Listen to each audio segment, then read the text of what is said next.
What's up, Pete? I'm beginning to think I am actually losing my memory.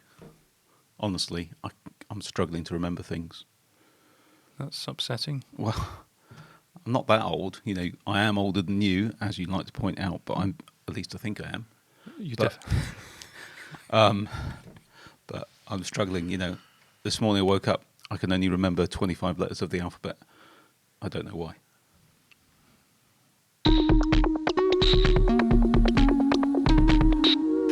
Pete, I'm going to regale you with an anecdote that I heard, and which tickled me. Not an antidote. No. Okay. That's something completely different. You don't normally regale people with those, do you? No. I'd like to tell you the story of John and Margaret. And John and Margaret, they got up one day, sat down for breakfast like they always do. Beautiful day, sun shining. Sit down to breakfast, and Margaret says to John, she goes, "If I died, would you get married again?" John's like, "What are you talking about?" "No, if I died, would you immediately go and get married again?" John's like, "That's a horrible thing. Here we are, we're sat enjoying our breakfast. It's a beautiful day. Why on earth would you bring up something like that? Just forget about it." Okay. And Margaret doesn't forget about it. She raises it again that night at dinner time.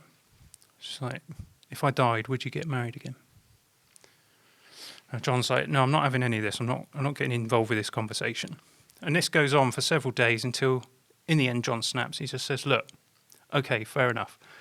If you died, yes, I'll probably get married again." She says, "Okay, would you sell the house?" He's like, "What? Why would I? No, I wouldn't sell the house."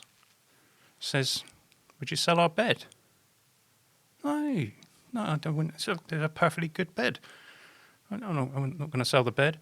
She says, "But you definitely wouldn't let her use my golf clubs." He's like, "No, she's left-handed." I don't get it. Okay. No, I do. That's very good, actually. It tickled me, and it's because I heard Jimmy Stewart tell it, and yeah, he does it better than I do. Sometimes it is indeed the way they tell them, but I still enjoyed thanks, that. Pete, for ruining my joke. I thought it was very funny, made me laugh. So. No, it was good. It was good. Do you know, on the subject of age, I actually received, I forwarded it on to you, an email. Yes, it was the most depressing email I've ever received. Okay, so I'm 44. Okay, that's how old I am.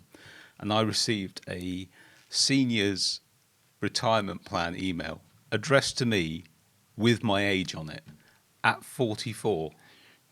What I found particularly amusing about that, Pete, is the fact that if you signed up for that plan, you got a £100 Marks and Spencer's voucher, which is just like the height of you could go and get middle-aged. yourself some long johns. You could get yourself a new scarf, Pete. I could get myself some slacks. Some slacks. Yeah, some slacks. Some of those comfortable shoes. In fact, if it was a sale, I might even be able to stretch to a slacks and a sports jacket. Oh, steady. Yeah. Exciting stuff. Probably half our audience, if not more, do not know what we're talking about right now. So we probably should move on to something relevant. Welcome to the podcast. Can you believe it's episode 22 of season 2? Yeah, we've done quite a few of these things. Do you know, when we started, we hadn't, which is an obvious thing to say, but it didn't feel like we'd ever get to this. And yet here we are, and here you are, gluttons for punishment, listening to us 22 episodes in. And I think it's fair to say the podcast is growing at a snail's pace, but it is growing. We are picking up new subscribers. So if you're new to the podcast, welcome. Sorry. Sorry. If you're listening on iTunes, Spotify, whatever, welcome. And if you want to look at our faces, then it's youtube.com/The Constant Geekery Podcast. That should really come with some kind of health and safety warning. It should.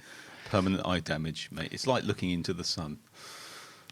Let's do a bit of tech news, shall we? Because here we are rudely some minutes into the podcast, and so far I've done a really bad joke, you've done a dad joke, and we've talked about being old. Yeah, I don't think this is entertainment. It is a tech podcast, technically speaking. So what is in the news this week, Dave? Well, there's lots of things in the news. What do we actually want to mention on the podcast? I think it's quite interesting that the iPhone 12 mini is being discounted on Apple's Amazon store. Yes. So how much by? You'd have thought I would have written that down in the notes. You would have thought so, yeah. But I didn't. but it's quite a healthy discount. Healthy discount. So, and bear in mind, the iPhone 12 mini is exactly the same as the iPhone 12 in everything except for the size. Hence why it's Called the mini. mini. Yeah, absolutely. No, but what I mean is, if you go and buy the 12 Pro versus the 12 Pro Max, Yeah. then there is actually a technical difference in there. I'm going to have a look now while we're talking. iPhone 12 mini on Amazon, did you say? Yeah, it's on the Amazon store. And what we'll do is we'll slip some links in the description, as we might earn 1 or 2 pennies if anybody does choose to go and buy one. Yeah, so good discounts on iPhone 12 mini. There's also, incidentally, discounts on the MacBook Air. The M1 MacBook Air is £100 off. And this is Apple's official Amazon store. Yeah, just having a look now. Please have a look. What I'm interested in is if they're discounting it so much on Amazon, what is the discount, Pete? £120, because I'm looking at the UK site. Yeah. So this would indicate that Apple haven't. Oh, no, a lot of people are saying that the Mini hasn't sold well, Interesting. and so as a result, it's getting sold off. And I wonder whether that means we won't get that form factor again. Which is a shame, because not everyone wants a massive phablet. No, and I would be perfectly happy with that size of phone. It's just that I'm not in a position where I need to upgrade at this point in time. So if Apple gives up at the first outing, I think that would be a shame. Yeah, but like we say, Apple never do anything by accident. So there's probably other market factors influencing this, perhaps. But yeah, I agree with you. It's a nice little phone. What do you guys think? Just out of interest. I mean, maybe you've had one, lost it down the back of the sofa, and you need to buy a new one because you can't find it. It's not really that much different, though, is it? No, I don't know why. Mini does give the wrong impression, but then if the word mini no longer means, have you ever actually seen a mini car on the road? They're huge. They are massive. Yeah, okay, so there you go. Grab yourself a bargain on Amazon. Links in the description, or search for it yourself, whatever you like to do. Something else that I saw in the news, or that it's not new news necessarily, but recent news, is, and I'm doing a video about this. In fact, I've recorded it this morning. Okay. So that'll be up on the main channel later in the week. That's youtube.com/constantgeekery. But it's this issue with Qualcomm coming out saying that they're going to produce laptop chips and to compete with Apple's M1. Ooh. And what's your thoughts? Well, when I've seen people tweeting about it, and almost universally it seems that the response is ridicule. Why? From fanboys. I don't understand why. And something that a lot of people probably don't know, they just look at it and go, well, Qualcomm, they just make standard ARM designs and their chips aren't as fast as Apple's, which is true.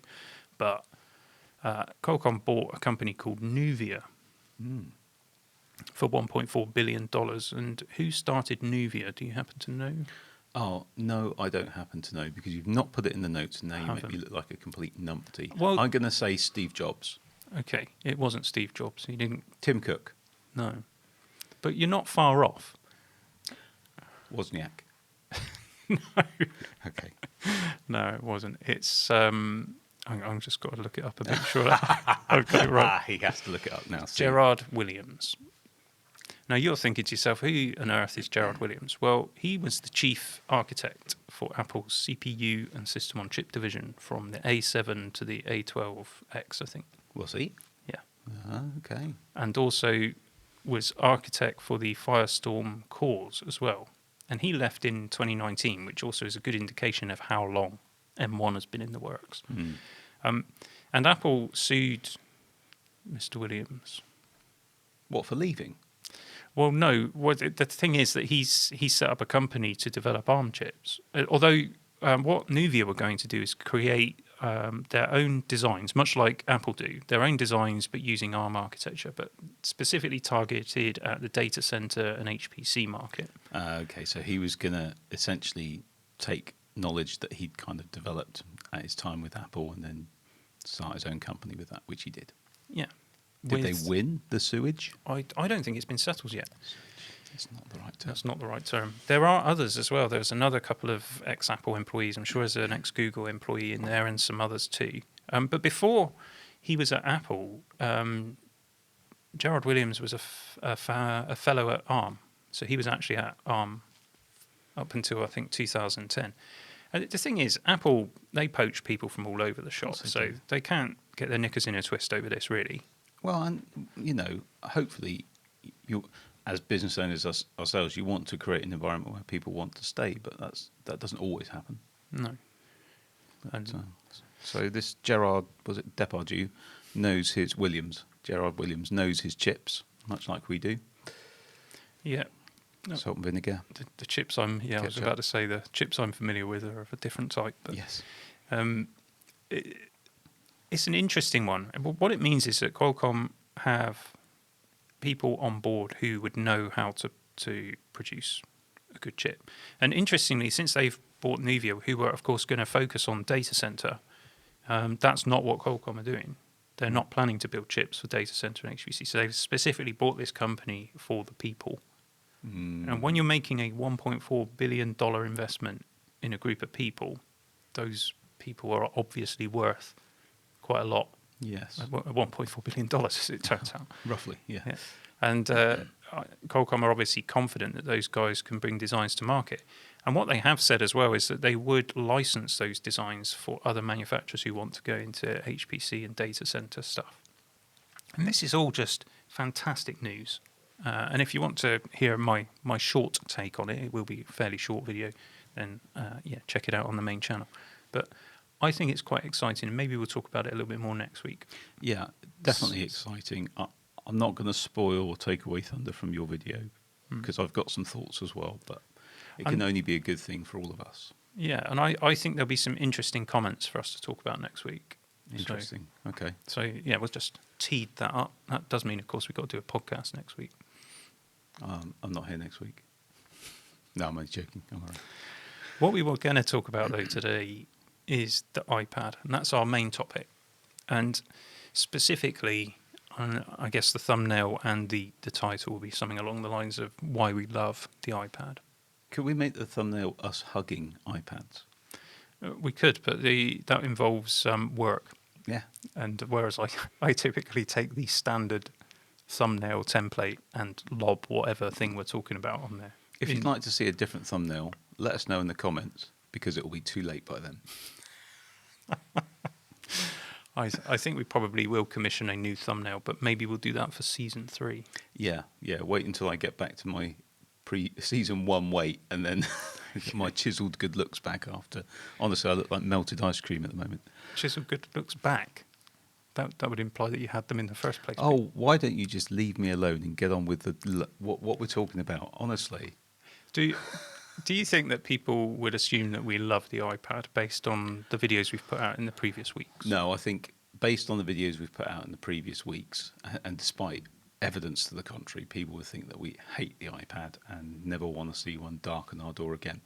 Yeah. For the benefit of those just listening to audio only, Pete and I are both sat here with iPad Pros. Invariably are. In fact, most podcasts, that's what we use. Yeah. I think it's important to highlight the issues with something that you love. I love my children, but you give them correction, don't you, and discipline, and you want the best for them. I'm not saying an iPad is like a child, but it's when you really care about something, it hurts more when it falls short of the mark. Does that make sense? Yeah, no, it does, because your expectations are higher, because love raises them. It does. So highlighting issues about the iPad itself doesn't mean that we don't like the iPad. Highlighting issues about Apple, the company, doesn't mean that we don't necessarily like Apple, but we don't like Apple. I think it's fair to say. I think it's fair to say we don't like some of their corporate practices and marketing shazam. Yeah. There are things about Apple I do admire both as a business and the way they do things. Their community and social responsibility. Some aspects of it are really laudable, but there are many things that no one's perfect, no company is perfect, and so there are things about Apple we don't like, but we like their products. We like what Some they of them. do. I don't like all of them. Well, I must admit, I'm not a big fan of my Newton. Do you know what? I never had one of those, and I think I would have liked one. Steve Jobs axed that. That was one of the first things he got rid of when he got back to Apple. Yeah. Yeah, interesting. Yeah. It's not unique to Apple though. This situation of liking the product but not the company. I was thinking about it this morning. I absolutely detest VW, Volkswagen, the car maker. I don't like anything they do. I don't like their practices. As a corporation, I don't jive with them at all. But the Volkswagen Golf is a superb car, Yes. absolutely superb, and I gladly have a Golf any day. But I don't like the company. So it's possible to like the product but not the I've company. had 5 Volkswagen Golfs. There you go. We're about to have an yeah. Yeah. Yeah. I agree with you. You know, and they also do rather good transporters and people carriers. Well, yeah, I don't entirely agree with that. Well, have you ever had one? Shut your face then. I'm just going to say gearbox and dual mass flywheel to you, but I see your gearbox and dual mass flywheel and go, I don't know what you're talking about. So, but yeah, you're absolutely right. There's plenty of companies like that. You know, I like Google search engine when I'm looking for stuff, but I don't particularly like Google. no, and we're not fans of the Chromebook either. I don't know if anyone's ever picked up on that. Yeah, we don't like that product at all.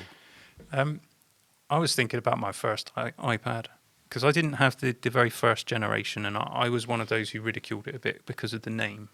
And I don't know if you remember that when it first came out. It sounds a little bit like a sanitary towel, and there were quite a lot of gags doing the rounds. But yeah, it won me over, the idea of it. So I decided to buy one when they released the second generation. The iPad 2. And I don't know if you recall this, but they had an embargo on sales time. So stores were only allowed to sell it because, of course, there wasn't so many Apple retail stores at the time. Yeah. So stores were only able to sell it at, I think it was 1 o'clock or something like that. Oh, right. And I happened to know someone who was working at the local Curry's electrical retailer. And I said to him, in any chance you could put one of this specification back for me? And he said, I can, but I'll only be able to hold it for a few minutes after 1 o'clock, literally. Really? So you've got to get there for 1 o'clock. So I got there at 10 to 1. And walking out the store was this young lady with a huge smile on her face and a bag. And I could see through the bag quite clearly that she'd got an iPad in there. So they started selling before the embargo. And the one that she was carrying was, of course, the one he'd put behind the counter for me. So I ended up having to buy the higher spec model and spend more money. What a shame. What a shame. Was she better looking than you? Everyone's better looking than me, Pete. Yeah, fair enough. I probably would have got it. Sorry, it's one of those today, isn't it? Do you know what? I just want to put this out. It's the only time I've ever won anything really amazing is I won an iPad. Did you? Second generation, the 3G model. Wow. Yeah. In what sort of competition was that? I just got randomly. I didn't even know I'd entered a competition. I just got this random email one day from eBuyer, Yeah. a company I used to buy a lot of stuff from, and telling me I'd won an iPad. I thought it was a wind-up, but sure enough, it turned up. It was great. I sold it. Magic. Happy days. My first iPad was also an iPad 2. I actually got it at Glasgow Airport, if you remember, when we were on a trip to see a client one day. And, I do remember that. Yeah, that was my first iPad, and yeah, loved it. In fact, it's still knocking about somewhere at home. Yeah, see, now I wanted to come on to that, and the things we love section is longevity, because that iPad that I bought, my wife used for quite a few years afterwards, and then a friend of hers bought it off her. And I know until a year ago, anyway, she was still using it, probably still is. And it's the longevity of these devices. I think, iPads do last the course. Yeah, I mean, what, iPad 2, 2013? No, I don't know. I should have put that in the notes. Yeah, but... someone will look it up and tell us in the comments. So. Yeah, but... yeah, just agreeing with what you're saying. It's dead time on the podcast. Sorry about that. It was a good device. The only thing I didn't like about that particular model was there was I don't know if you recall this, there was a kind of rubber gasket that went between the case and the glass surface, and that raised the glass away from the screen. It was never nicely finished either on any of them. No. It was always a little bit off, and that irritated me. I didn't like that. But mind you, the first iPhones had similar... when you compare them, I think my first iPhone was an iPhone 4 because it was at that point I was happy that they got the chassis just right. Not dissimilar really to this right now, the iPad Pro chassis. Hmm. That was a bit of a classic for me. So you're always going to get that as they work out what works and what doesn't. Yeah. But pretty amazing that they can take a beating actually, can't the iPads? I'm thinking about the iPads my boys have, which we probably replace those. I think the ones they got now are maybe 3 years old, something like that. And they absolutely batter those things. They get really heavily used and they're still going fine. And Apple have long-term software support as well. And I don't know whether the iPad, second generation iPad 2 probably can't install the latest version of iPad OS, but for the software support is very good. For speaking as someone who's had Android tablets as well. Mm. So I had a couple of Samsung tablets. Is it the Galaxy Note? The In fact, pencil I with it. bought one of those off you, if you recall, back in the day. Did you? Yeah, a white one. You must have had the first one off me then, because I had another one afterwards, and that got sent somewhere to Spain. I think I sold it on eBay. It was good when it was new. Yeah, but you don't get the updates, and the build quality just wasn't. I'm sure it's a lot better now. Before anybody digs into me for hating on Samsung, which I'm absolutely not. But I don't like Android. I've come to that conclusion, but only after having lots of Android devices. Because as you know, I used to have Samsung phones. I had a couple of the Note phones and various other Samsung devices over the years. I didn't think they were as good in terms of usability and longevity. No, I'd agree with you on that. But Samsung also makes some great things that Apple don't or do better than Apple. You know, I've got a Samsung microwave, absolutely fantastic. I'm not even joking there. It's a really good microwave. And also I've got a fantastic Samsung TV, and I'm really happy with it. In fact, I've got two. Do you think Apple will start making microwaves? The iWave. You're cooking it wrong. yeah, I put my chicken in and it came out frozen. It's like, you put it in the wrong way up. They probably will release a microwave at some point, and they'll pop the M1 chip in it. Everyone will think it's like they're going to get a roast dinner in 30 seconds. Yeah. But then Apple will say, no, it doesn't work like that. And then there'll be other people saying, but it will work. It will work like that. Yeah, because otherwise, why would they have put the M1 in it? Exactly, and just wait for the next software release. And Our machine learning works out the best way to cook your roast dinner, to optimize your fluffy spuds. I can see the keynote. I can see it all. We should do a parody of that. We should. Anyway, let's move on. Other things that we love about the iPad, Pete. Performance, particularly, I think when we got our first iPad Pros, they really took a step up, didn't they, in terms of their performance? And we got the first generation iPad Pros, I seem to recall. Or was it the second? I think we had the second. This is difficult because I've had a few. Because I had the 10.5 as well. Yeah, I was thinking about the big form, the 12.9 that we've got, the big form factor. So I think we both had a 10.5, and then we went to the 12.9 second generation with the original sort of rounded case. Yeah. And then we had these ones, and then I've since had the M1 iPad Pro. But you're right about the performance. I mean, I remember being blown away when we got the 2018 models. And the simple truth is as well, in real world usage, there is no difference between the M1 and the 2018 iPad Pro that you're using there. No, which is quite staggering when you think about it. And it's more of a testament to how good the older one is, than how, the M1, let's be fair, it's not tapping all the potential of the M1 and the 18 gazillion mega terabytes of RAM you've got in that thing. But don't worry, that's coming. That is coming. Well, I just want to make a point on that because everyone's saying, Apple's opened up. They've removed this 5 gigabyte limit on apps because that was one of the things that everyone was pointing to. What's the point in having more than 5 gigabytes when you can't use it? And that's not actually strictly the case. Isn't it? No. So what it requires is for the developer to specifically code it to use the additional memory. Right. And Apple's restriction on that, and bear in mind Apple checks all of the apps that get submitted to the App Store, the restriction is that it still needs to give the same experience on iPads that don't have that much memory. Which is actually, I think, a good thing. My initial thought, that's my off the bat reaction, because otherwise you're degrading. You know, if someone just says, "Oh, I'll put in the code to use all the memory," and then everyone else, which is going to be the majority at the moment, get a cruddy experience on that app, that's not great for Apple's ecosystem. No, and I do agree with that, but I also feel that there's no reason for Apple not to do pro apps. Their app store already differentiates between certain devices. There are things you cannot download on Yep. certain devices. So there's no reason at all why you couldn't have a pro tier of apps that only run on the M1 iPad. That's a good idea. Treat it like a separate device to all intents and purposes. Yeah, so you have a separate M1 version that can make full use of it. But that's that. So basically, Apple, yes, they've lifted that 5 gigabyte limit, but at the same It's a bit of time, an artificial lift, really. it is really. I don't think it's going to make the difference that everybody says it will. Do you know what? If they did that, though, if they did put in a pro app level, you would then get people crying foul, just like we had we're having the whole Apple Store thing. Some would cry foul. Oh, Apple are, being elitist by only allowing these apps for people with M1 iPads and blah. You just know you cannot. And this is where I do feel sorry for Apple, despite what we said earlier. They can't win sometimes. They cannot win.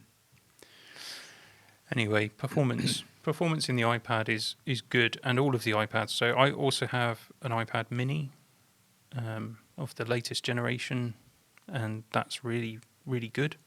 The boys have got the iPad, the first one that got released that had support for pencil. Oh yeah, Those are really good. My wife has now got the new iPad Air. that's awesome, isn't it? It's And fantastic. it comes in lovely colours. Yeah. So it's whatever iPad you buy. If you go and buy an iPad right now off the Apple website, one of their new models, you will get great performance out of it, and you will get a great experience, and you always do with an iPad. And I say this a lot when people look at my videos, or they'll make a comment, or they'll ask me about what, should I buy this one or that one? And the simple truth is, yeah, okay, the mini LED screen is great on the new iPad Pro, but the screen that you're looking at there is actually the same screen. It's just lit in a different way. You're not going to be disappointed with any of the displays on any of the iPads. And the 120 hertz versus the 60 hertz that's on the iPad Air, well, most people won't really notice the difference. And that's just the way of things. With the iPad, you get a consistent, great experience at all of those price points. Yeah. I think that's just absolutely incredible. And in that vein, shall I tell you something else that we haven't actually put on our list here, but it's the right time to bring it up, is that the iPad is easy to use. Now, what I mean by that is I know many people who you would consider to be genuinely elderly, who would never use a computer. My late mum was a really good example of this. Give them an iPad, and yeah, you might have to show them the principles of the touchscreen, but it is so intuitive. And she had, funnily enough, my mum had several tablets because she couldn't get around the concept of the fact they could do more than one thing. So she had a tablet for her games, and a tablet for her reading, and a tablet for watching videos. It was crazy. But she had one iPad, and then she had a couple of Android tablets. Guess which one she always favoured? The Android ones. No, you muppet. It was the iPad, because it was. She always found it so easy. Whereas I found this. She'd say to me, "Oh, I can't get this to work on the Android tablet," and you go at it and you click what you think it was, and it was either unresponsive, which comes back to performance. So you click on it and you think, "Has that done anything?" And then about 30 seconds later, it goes, "Oh, yeah, you clicked my screen. I better do something about that."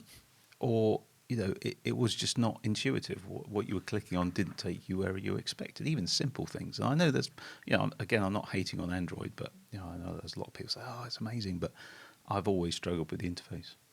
Well, I think this is the great thing that you have a choice. So I'm sure there are loads of people out there who absolutely love Android and don't like iPadOS and iOS, and that's great. It's wonderful that we've got options. Yeah. And I think it's a crying shame that Windows bowed out of the market. Because if they were still making phones, I'd have a Windows phone. Oh, do you not? How many podcasts do you mention? I flipping love my Windows Phone. Pete. Everyone, you managed to shoehorn in a Windows Phone reference. It was good, but oh my goodness, get over it. It's gone. I'm grieving, Pete. I know, Grieving mate. for It's my okay. my lost Windows Phone. Don't worry, it's okay. I had an orange one. I remember. It was nice. It was a Nokia, wasn't it? Yeah, Lumia 930, and I had the 950. They had fantastic cameras. That was the first phone for me that really made me think about the phone as a camera. Yeah. Before that, it was like, yeah, okay, you can have take a snap on this, but I'd never think about actually using it for something. But that Lumia had a really good camera on it, and I always loved the Windows Phone interface.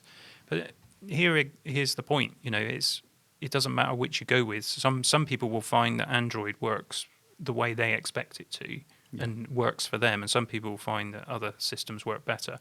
But I do agree with you. Most people who are less familiar with computers will find it easier to use an iPad. Yeah. And that's another thing we love about it. Yeah, for sure.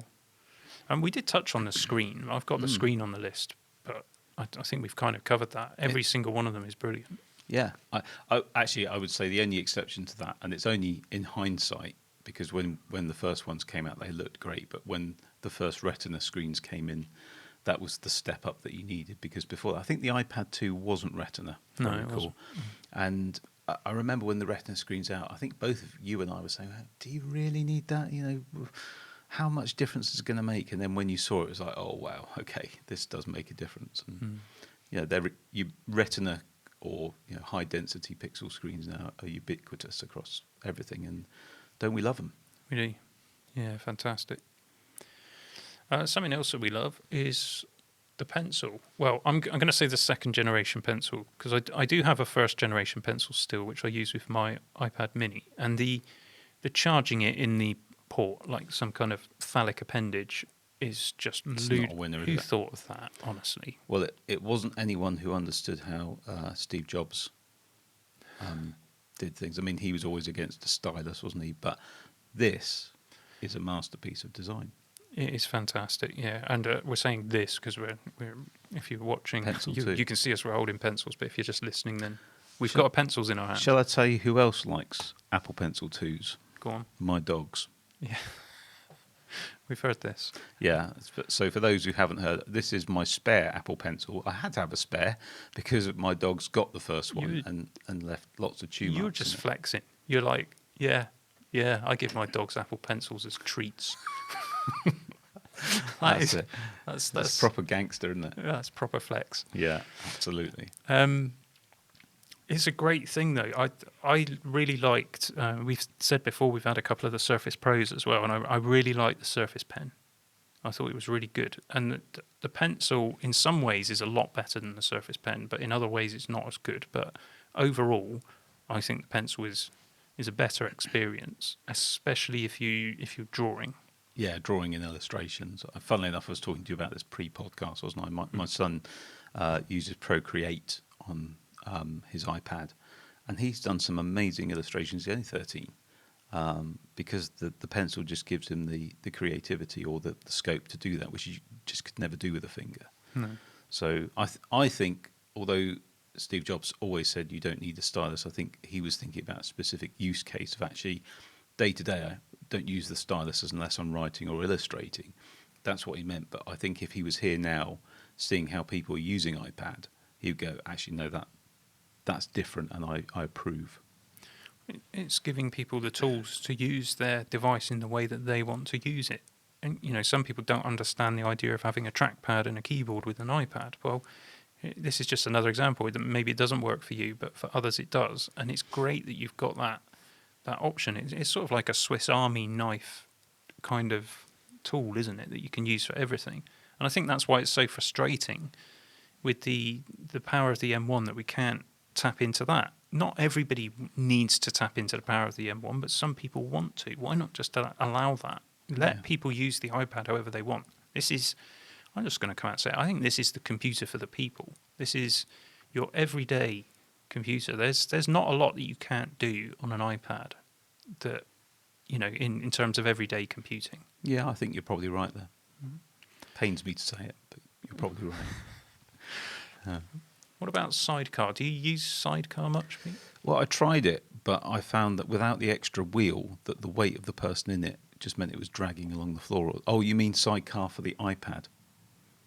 Sorry, that was really bad, wasn't it? That was stretching. I had to switch off because it was too bad, Pete. The joke had descended into such a level of mediocrity that my ears just went, Sorry. you ain't listening to this anymore. Sorry. So yes, I have used Sidecar, and yes, it's a good application.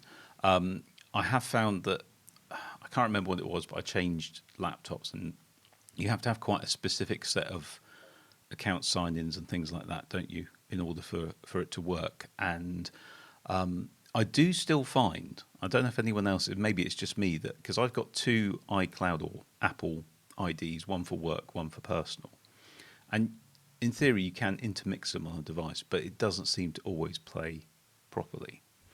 And yeah, I found it a bit fiddly getting that to work, but I did use it for a time, and other than the fact that it does put a drain on the battery, if you're not powered up anyway, it's good. Interesting point you raise about iCloud accounts. I want to come back to that in a minute. I think Sidecar is a useful thing. If you're out and about and you're working on your MacBook, but you've got your iPad with you, having a second display, that can be really useful. And also, if you want to mark up content on your Mac, you can do that with Sidecar, your iPad, and a pencil. And I think that's absolutely brilliant. As you know, a couple of weeks ago, I reviewed on the channel a really very, very nice portable 4K display with a pen and stylus support, which I think is fantastic. If you're a PC user, I can see a huge market for that. But I couldn't help but think in my head, although I didn't say this in the review, but if you're a Mac user, get yourself an iPad and use Sidecar. Yeah, because then you get an iPad as well. Yeah, and that in that context, you think of because they cost about the same. Yeah, and I don't think that screen is ridiculously priced. For a color accurate portable display, I think that's perfectly reasonable. It's a professional tool, and professionals will pay for that. But simple truth is, the display in the iPad is similarly good, and you get a whole iPad with it, with an M1 chip. Yeah, it's a bit like the iMac argument, isn't it? You get this amazing screen and an amazing computer with it, all in one package. Yeah. So something that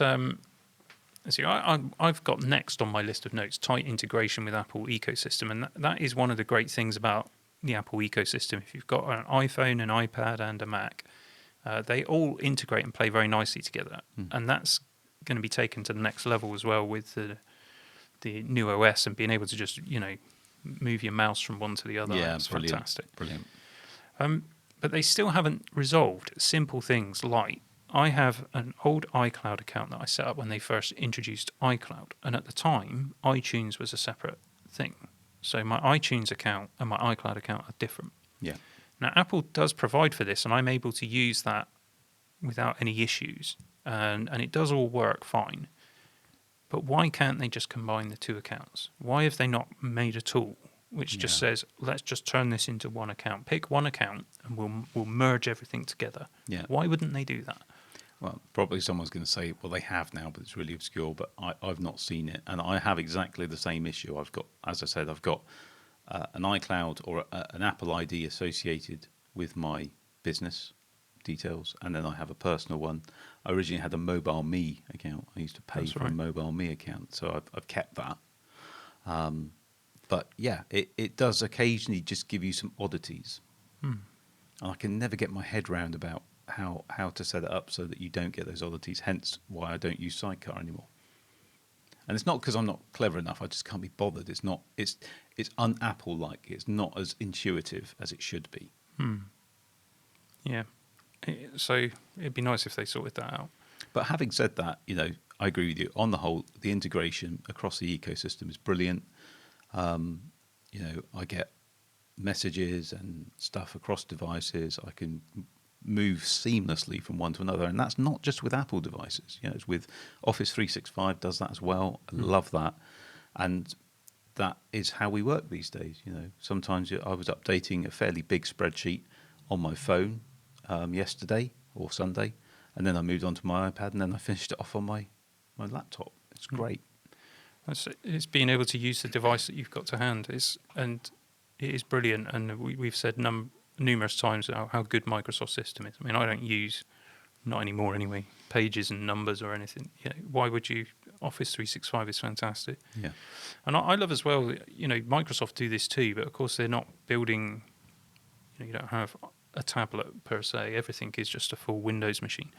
But I do like the fact, if you've got a Microsoft account, it will sync stuff up between devices. So because I've got that and the Apple stuff, and everything just works really nicely and everything syncs together. I've got a really nice system now, which is sort of spread across Microsoft services, things like OneDrive, which is where I primarily store my stuff. So I've got a personal OneDrive, I've got a business OneDrive, and but then I've also got a family iCloud account, so which I use in different ways, for my photo storage and other things on my iPad.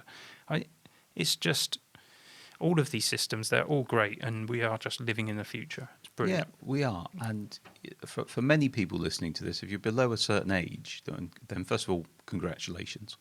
And you're like, well, yeah, that's just how things are. But for so many years, even up until quite recently, you were often fighting the system that you were working on to get your work done. The ability to just download a document that you have been working on a completely different device at a completely different location is taken as the norm now. But in the past, you have to think about putting it on a drive or making sure you'd sync stuff. Oh, it was a headache. And then if you were moving between operating systems that had other complications, just a pain.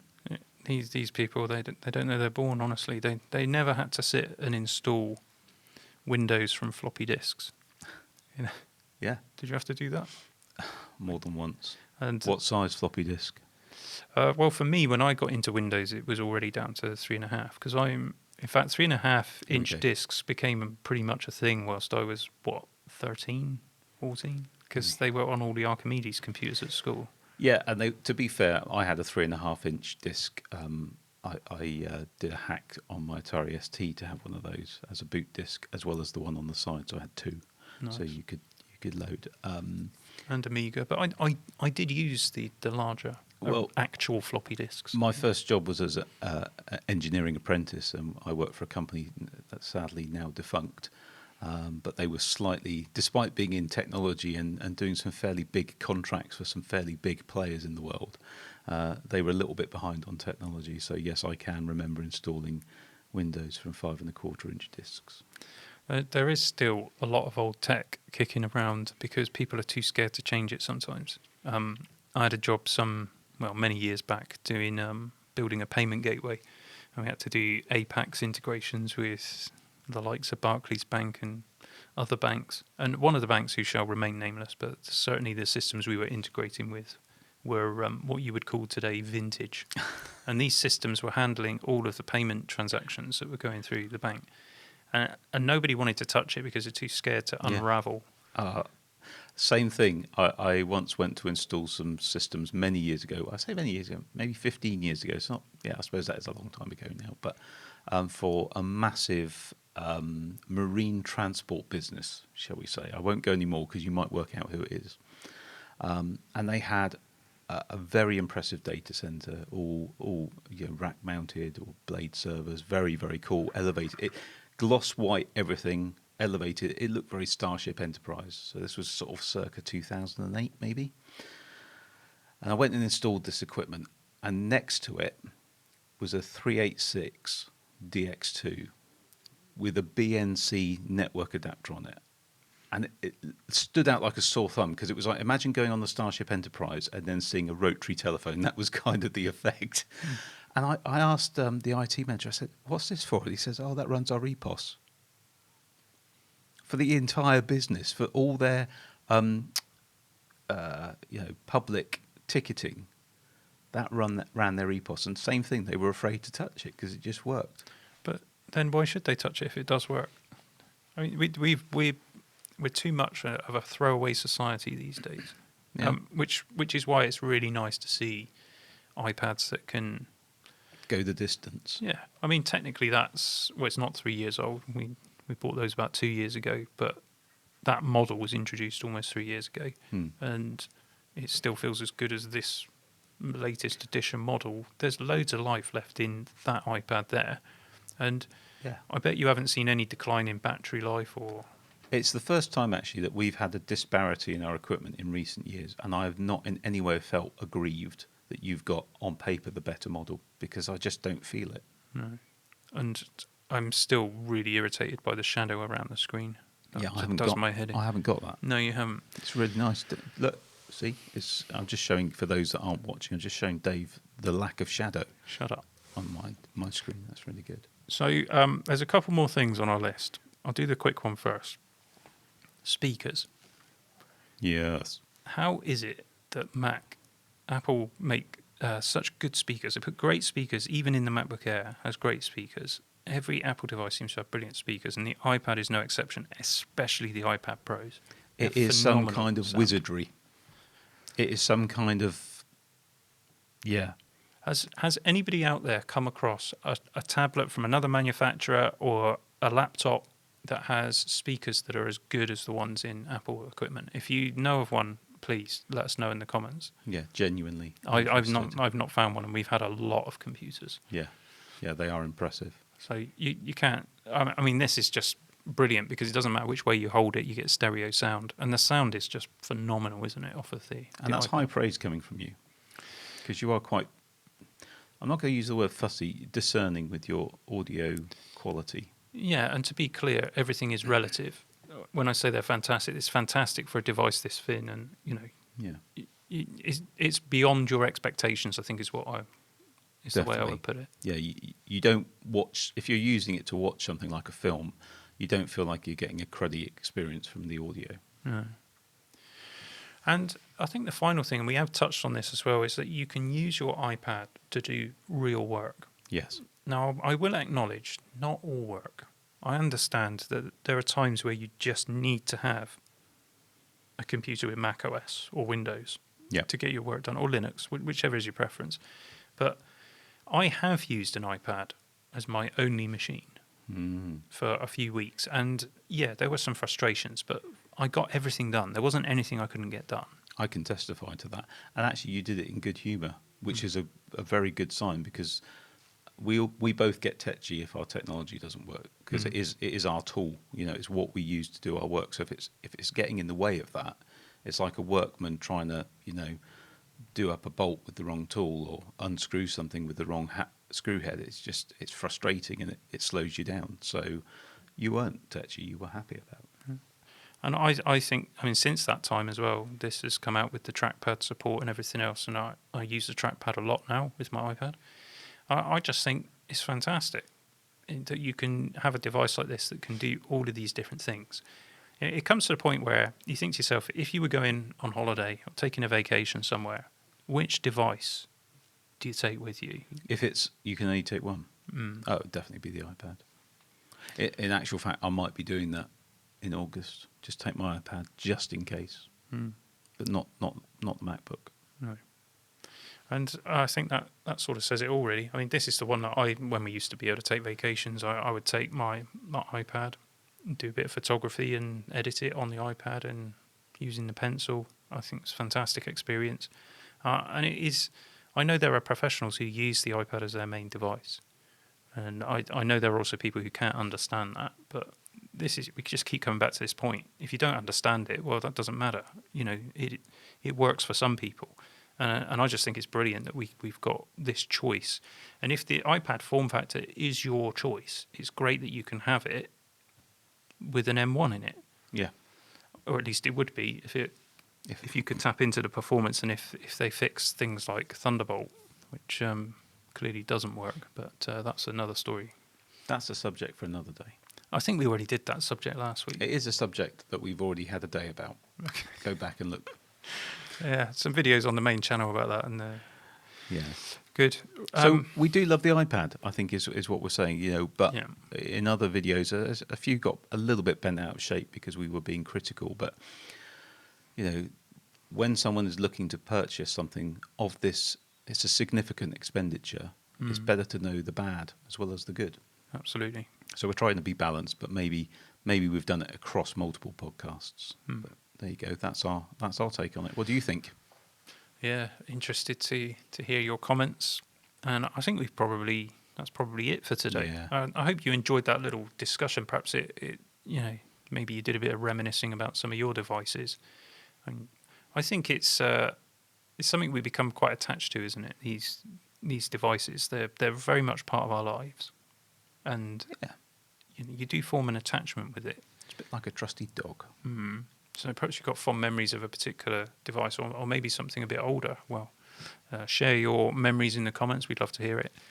And I guess we'll be back again next week for another podcast. Well, I think you said something earlier that means we will be back next week, but I can't remember what it was. Because going back to the beginning, I forget stuff because I'm so old.